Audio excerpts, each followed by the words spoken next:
Ustadz, bagaimana cara menghadapi istri yang suka marah?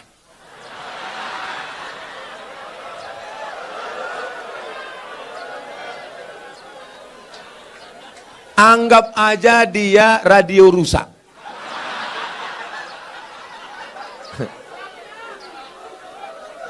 Nikmati aja. Jangan sampai ketika dia tidak ada baru kau menangis. Kalau sudah tiada baru terasa. Oleh sebab itu maka kalau dia marah-marah bilang sama dia, enggak ada lo, enggak rame mah. Oleh sebab itu, kenapa dia marah? Jangan kita egois, kenapa dia marah? Yang mengandung anakmu 9 bulan 10 hari siapa? Dia kan? Yang tak sempat sholat duha, yang tak sempat sholat tahajud, yang menangis di dalam pangkuan, yang tidur sampai subuh, yang tidak sempat menikmati lelapnya malam, yang tak sempat mimpi indah. Itu siapa? Dia. Engkau kan cuma datang sekali-sekali aja jadi.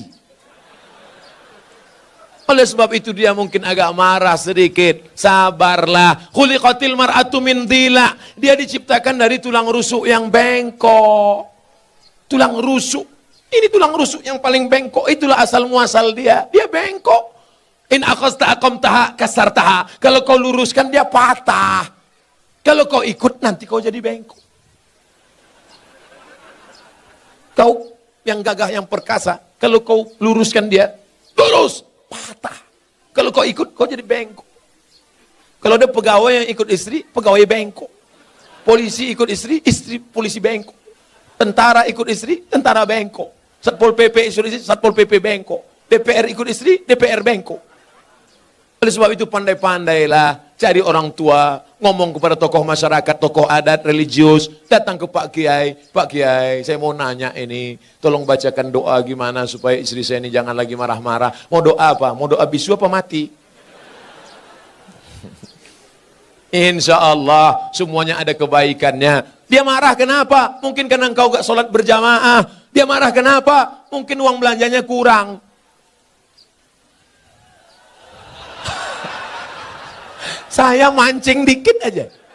Betul. Itu sesungguhnya adalah luapan kekecewaan yang lama terpendam. Oleh sebab itu kalian pulang nanti duduklah bersama, tulis baleho seperti ini, judulnya apa? Mau dibawa kemana hubungan ini? Oleh sebab itu insya Allah, kalian berdua ini sebenarnya siapa yang mempertemukan kalian? Allah. Pulang dari sini katakan, Mama, aku tak pernah mencarimu, kau pun tak pernah mencari aku. Allah mempertemukan kita. Apa jawab dia? So sweet, Pak. Oleh sebab itu maka kalau dia marah-marah sedikit, tinggal kau nikmati, kau dengarkan aja. Kalau kira-kira kau kecewa, ambil kapas, sumbat telingamu. Hidupkan earphone. Udah selesai? Belum? Pasang lagi ya.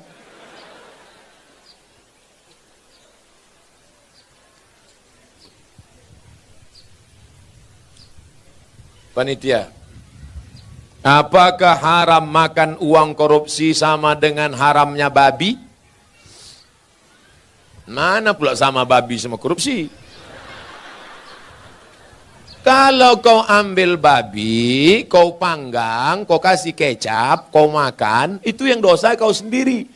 Tapi kalau korupsi kau makan, kau mesti kembalikan uang ini kepada orang pemiliknya. Kalau kau makan babi, di akhirat kau nggak perlu nyari babi.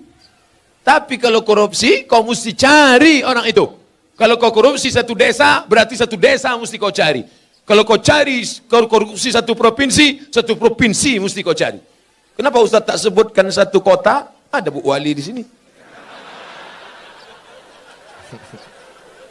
Nggak mungkin Bu Wali korupsi, beliau dokter. Kalau mau dia cari duit nggak perlu jadi wali kota. Diambilnya aja senter kecil sama martil kecil selesai. Oleh sebab itu maka kalian yang sudah pernah korupsi, maka uang korupsi itu dihitung, serahkan ke lembaga yang dinikmati orang banyak, panti jompo, anak yatim, fakir miskin, masjid. Dulu kau korupsi berapa? 100 juta. Hitung, balikkan. Nanti kalau pengurus masjid nanya, kok banyak kali? Ambil aja Pak, Ustaz tanya. Jadi nggak perlu, ini aku serahkan 100 juta karena korupsi dulu, tunai. Nggak usah, nanti ditangkap KPK. Jelas? Ada orang nanti mati di hadapan Allah, puasanya banyak, sholatnya banyak, hajinya banyak.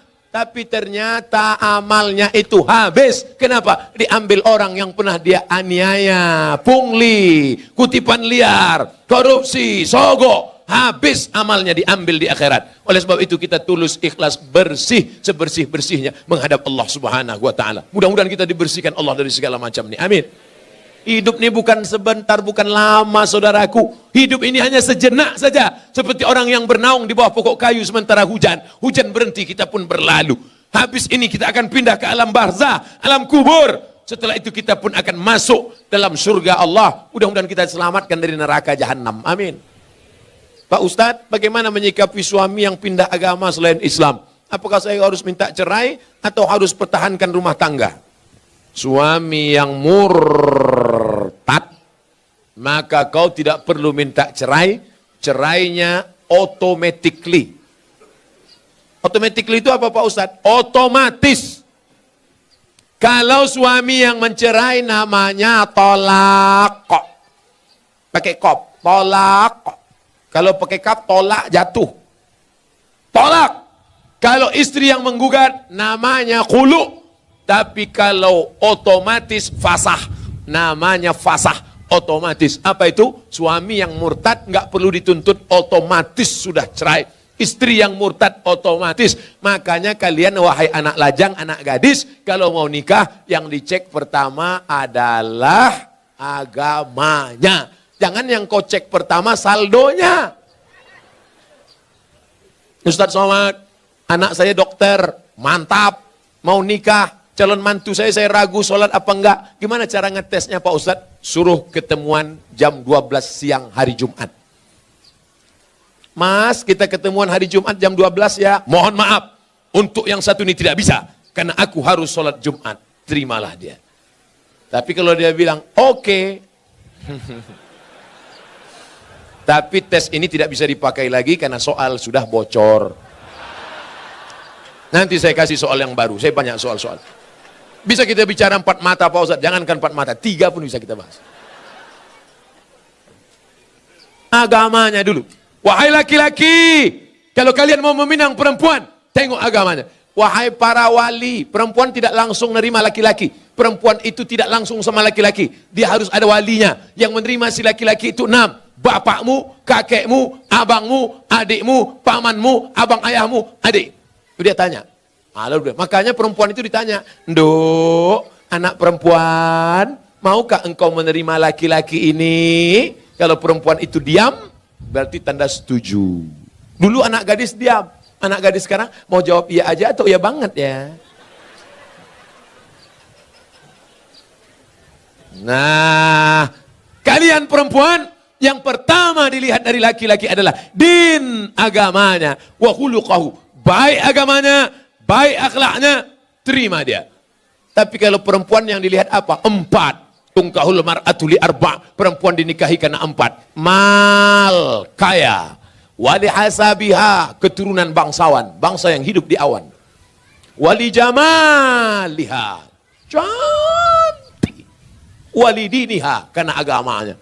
Ustadz Somad, ya. Saya mahasiswa Ustadz dulu di kampus. Udah tamat kuliah? Sudah Pak Ustadz. Udah kerja? Udah Pak Ustadz. Udah nikah? Belum Pak Ustadz. Kenapa belum nikah? Nyari yang ada 4-4-nya. Bisa Ustadz carikan Ustadz? Kalau ada 4-4-nya ngapain ku kasih ke kamu? Jangan kau cari karena cantiknya. Karena wajah perempuan akan berubah. Kemarin kami baru reuni. Baru ketemuan reuni 20 tahun gak ketemu. Dulu imut-imut. Sekarang lisut. Bunga, bagaimana tabiat bunga? Bunga kuntum mekar, harum, cantik, kuning, layu, mati. Ada bunga yang tak layu, bunga plastik. Makanya banyak perempuan sekarang wajahnya plastik semua. Pipi plastik, dagu plastik, hidung plastik. Ini alis apa bulu mata? Plastik, ulontik bukan main. Ada orang bakar sampah, layu. Menggeletar tangan, mencukur bulu mata. Mau pergi undangan, salah potong, hilang semua. Kawan udah mulai nelpon, gimana? Jadi kita berangkat. Wah kacau ini. Hilang, nggak mungkin pergi satu. Hilang kan dua-duanya. Hilang. Gimana? Waduh kacau, gimana ini? Mau ditempelkan ijuk sapu nggak mungkin. Untung ada spidol white ball. Makasih ya Pak, memang kau penyelamatku.